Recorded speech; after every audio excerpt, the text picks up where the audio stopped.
Hello, this is Michael and welcome to a new edition of Expat Living. Now in this week's episode we have the pleasure of joining Tim Mccormack, a British scientist in Vietnam, and his love for turtles here in the country. But first off, let's start with a very special filming project.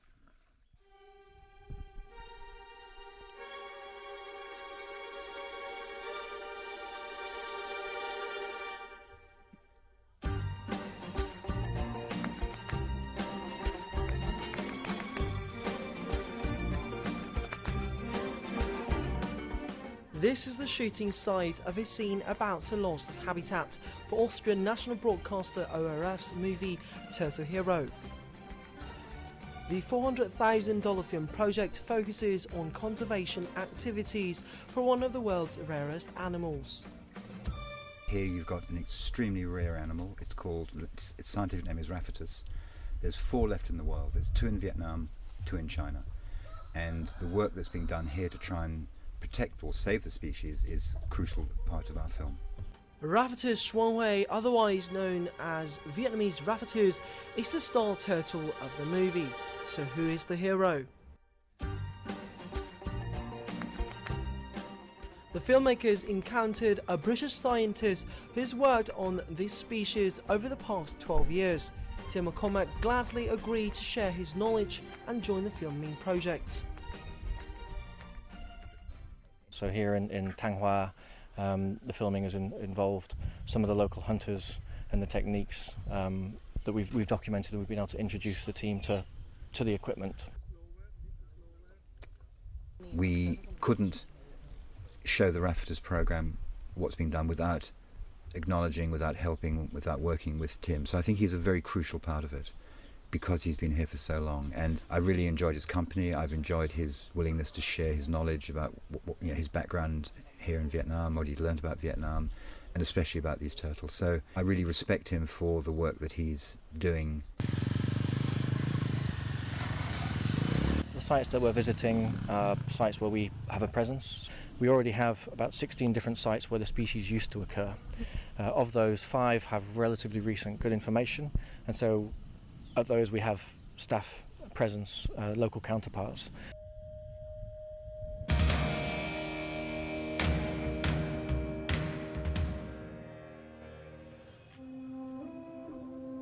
Tim then led the film crew through his 12-year journey searching for signs of Vietnamese Rafetus, an adventure not just in science but also through Vietnamese history. This took Jeremy and his men all the way to the city of Hanoi.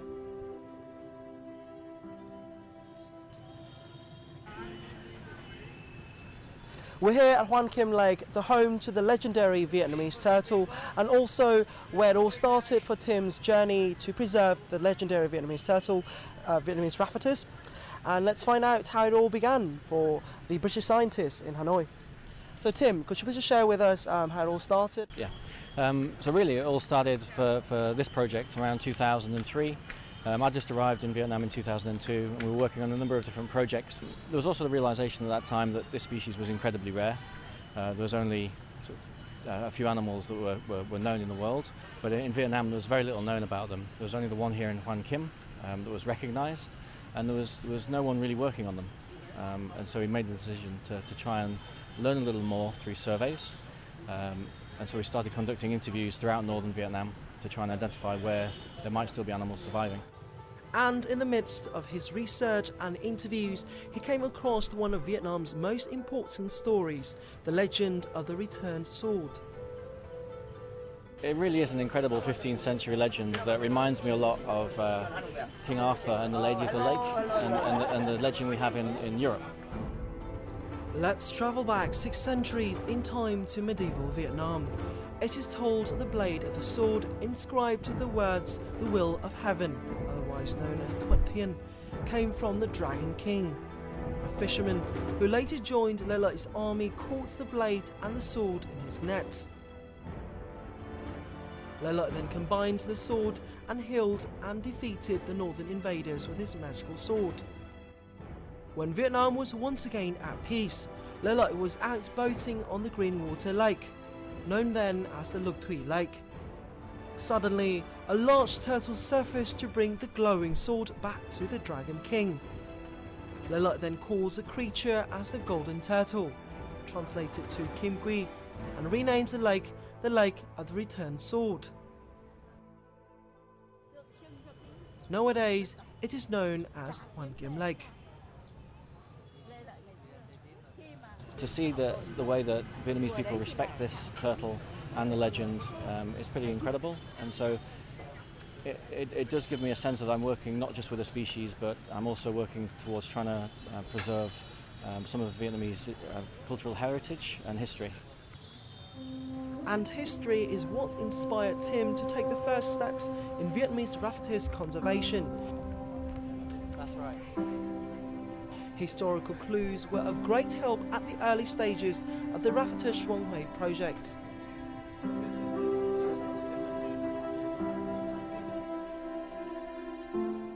I mean, it tells you a lot about the history of the animal, but it's a good indication of the size to which they can grow, which is pretty incredible for a freshwater turtle. I mean, the animals, they get up to 150 kilograms in size, and they really are monsters of turtles. However, the raffitas in Hwan Kim Lake is off limits to any breeding scheme due to its sacred status. With all the information gathered, Tim was ready to look elsewhere and ship out on a quest to save the Vietnamese treasure.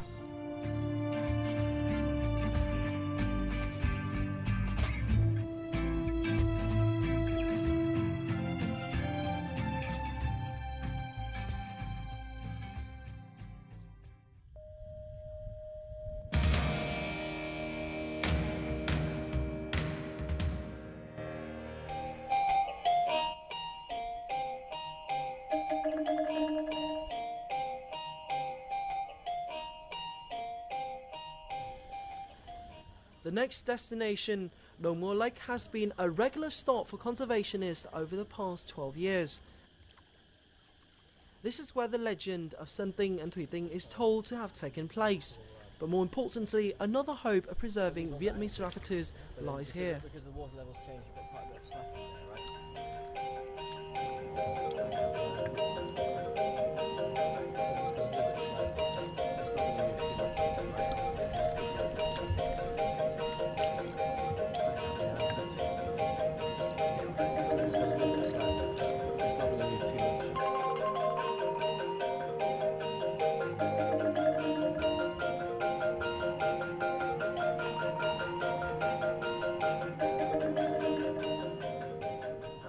Here, Tim and his colleagues have been doing their own work on turtle conservation as well. Let's find out what they've been doing in the area. Hi Tim, so could you just tell us what you guys have been doing here in the lake? Okay, so Dong Mo Lake was first recognised as an important area for the species back in 2007. At that time, the turtle was being seen regularly by fishermen, but it wasn't aware among scientists that it was a priority species here at the lake. In 2007 it was photographed in the wild. Since then we've done a lot of activities trying to improve protection within the lake, improving the habitat, and just trying to confirm exactly how many individuals are in the lake.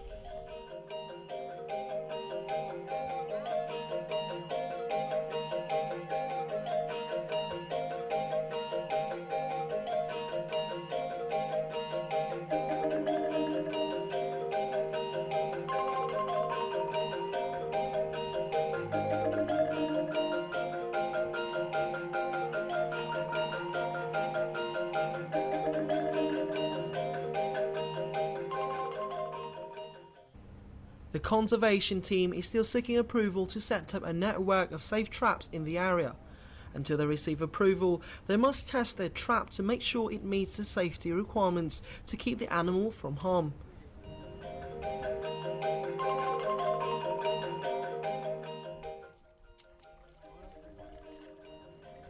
With a 40-kilogram compartment completed after 2 hours of hard work, the scientists now hope it can help capture any surviving raffitas for future breeding programs.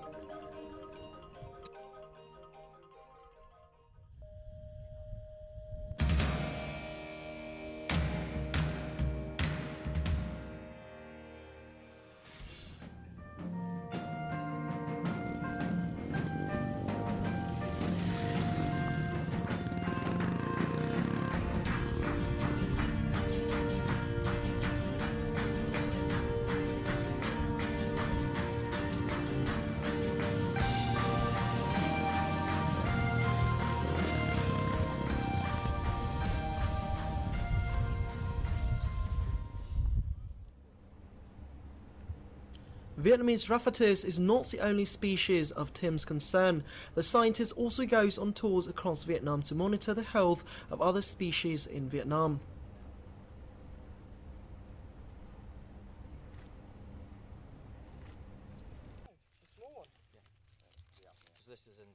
This striped-necked turtle is one of the rare species that Tim and his crew are trying to preserve in Vietnam. This is why Tim has been here over the past 13 years. So Tim, could you please tell me a bit more about these species? Yeah. So the striped-necked turtle, Mccormack sinensis, used to be quite common in this area. It's been heavily hunted and unfortunately now it's becoming increasingly rare. It's actually considered an endangered species, so it's listed as endangered. So there's over 25 species occurring in Vietnam. So there's 25 documented. There's possibly 2 other species that occur in northern Vietnam that haven't been confirmed in the wild yet. Now, of those, over 50% are considered endangered or critically endangered, which means there's a very high risk that they will become extinct in the near future.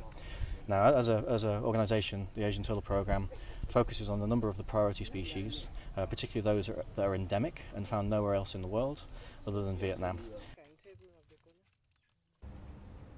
So what are the greatest challenges to these animals' survival? We're seeing that with a lot of the species in Vietnam, that reduced habitat and fragmented habitat, along with pressure for hunting for commercial purposes to sell them, quite often to China, is driving them to extinction.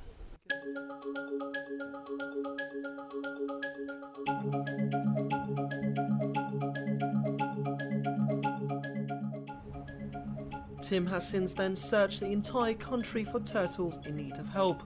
Having set up a base in Cúc Phương, the ATP is currently sheltering 21 native species of turtles. The operation has been vaccinating, healing and hydrating over 750 turtles.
There's a lot of time required in working on these programs. We're dealing with day-to-day management, so looking at monthly reports, proposals, press releases and information to get out onto the website or Facebook, or dealing with finances and emails. So there's a lot that actually needs doing in the office. It's not all about being in the field, unfortunately. Yeah. To assist Tim in his many projects, there are 7 other official members of the Asian Turtle Programme, otherwise known as ATP, which was established in 1998. Not only is he the boss, he's also the only expat in the team. I think we have a good working environment. It's not too crowded and stressful. Everyone has a clear understanding of what they need to do. Mình nhận thấy là team là một người rất là nhiệt tình trong công việc, và đặc biệt là hai anh rất là chỉn chu. Tất cả mọi việc đều phải là gần như là hoàn hảo. Và anh thường xuyên nghĩ là anh có rất là nhiều những ý tưởng khác nhau. These creative ideas include turtle awareness, football championships, collaboration with the Vietnam Forest Rangers, and most importantly, student training courses. A lot of them have been working with us since they were students, so they started doing undergrad research projects with us and then have gone on to develop careers with us, and so they're very knowledgeable in what they're doing. This is crucial as trainees will provide more support and contribute to the greater effort of conservation.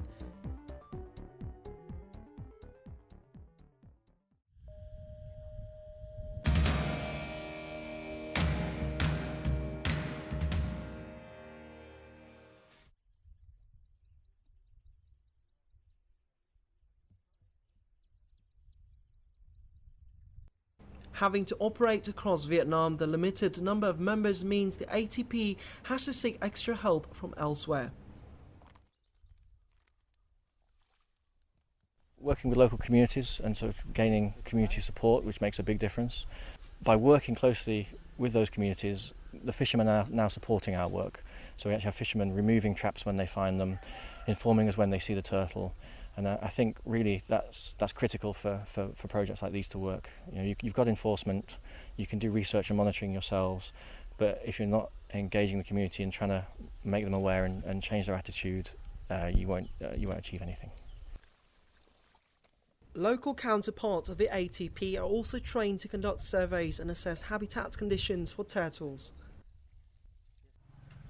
Đối với chúng tôi ở đây thì nó rất có ý nghĩa, vì làm cái này là cái thứ nhất là nó vui, mà cái thứ hai nữa là cả ví dụ từ dân từ Quảng Phú cho đến nông trường là rất muốn bảo tồn cái khu vực này. Cái khu vực này được bảo tồn thì tất cả mọi người đều hưởng ứng.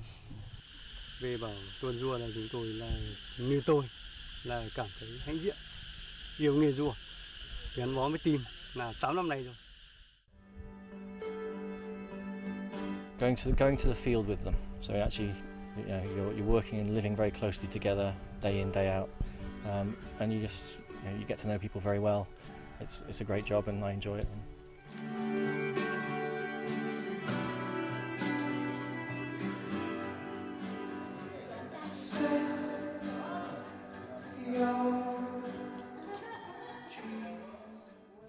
As you have seen, Vietnamese nature and animals are absolutely beautiful. This is perhaps one of the reasons why scientists like Tim Mccormack has decided to choose Vietnam as a place to work. So, if you want to explore more of those things, feel free to join the ranks of the local expats. Now, as usual, let's check out our section of Timeouts with our reporter.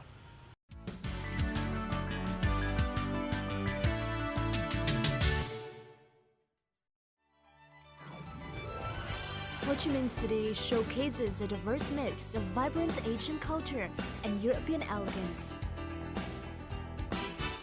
Much of this great diversity is reflected through the presence of cuisine from around the world that makes the city a foodie's paradise.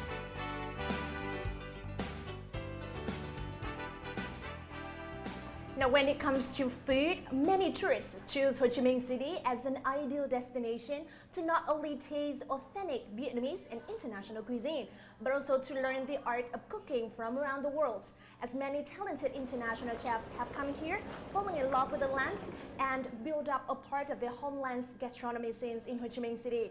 So now I'm going to take you to a Japanese cooking studio to join other locals and expats in their favorite cooking lesson. Let's go!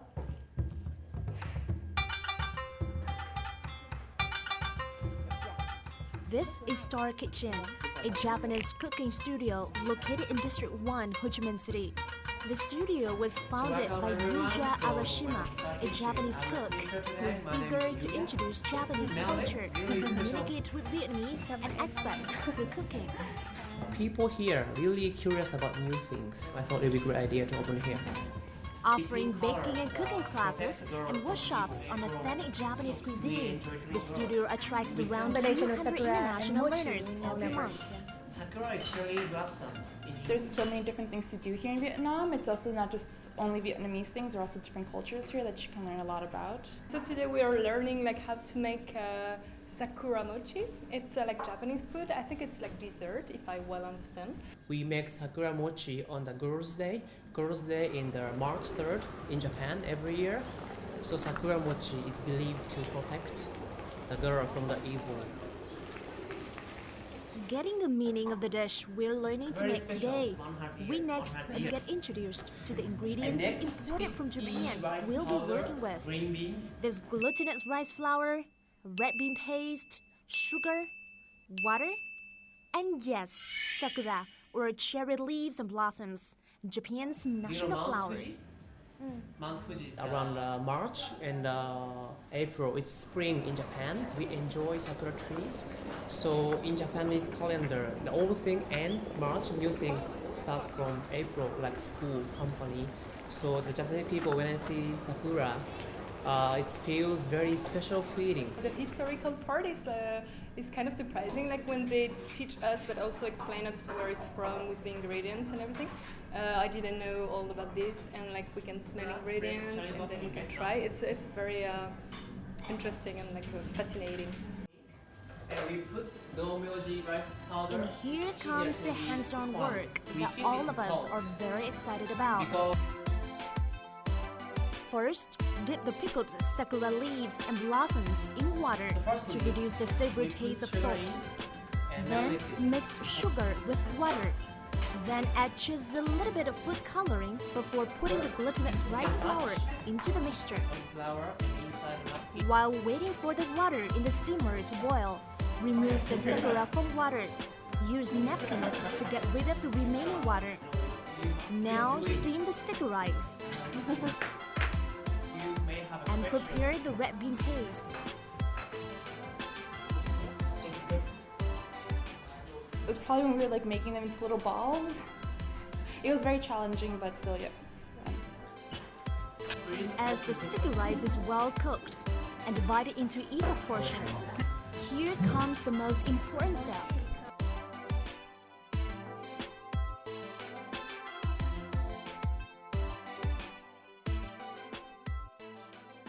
So you know the culture, you know how to make it. It's learning. At the same time, it's entertainment. It's the same. So it's like entertainment and educational things. So you can do both. So this is my final product, a beautiful mochi cake with the sakura blossom on top of it and covered by sakura leaf. Well, the most difficult part of the process to me is actually this final step of shaping the cake, because it may look easy, but it's a little bit sticky, and shaping the perfectly kind of round mochi is difficult, but the final product is stunning.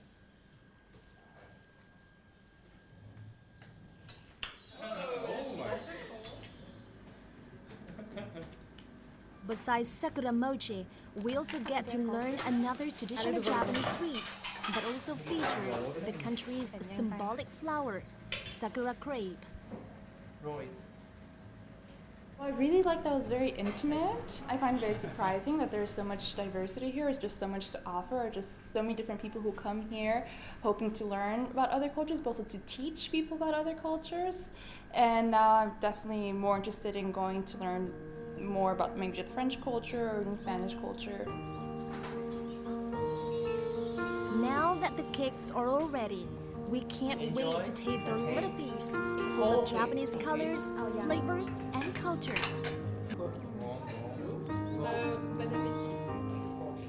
Well, I had a really enjoyable experience today, not only because of the tasty and visually stunning mochis and crepes we made, but also because of the fun that we had during the lesson. And the fact that I can learn a bit of a foreign culture right in Vietnam even makes the experience better. Well, join me in the next edition as I introduce to you other interesting places and activities. Well, thank you so much for watching and see you next time. Bye-bye. Bye. That has wrapped up this edition of Expat Living. Now, please log on to vtv4.vn or youtube.com/vtv4go for more of our content. I'm Michael Liu, and until next time.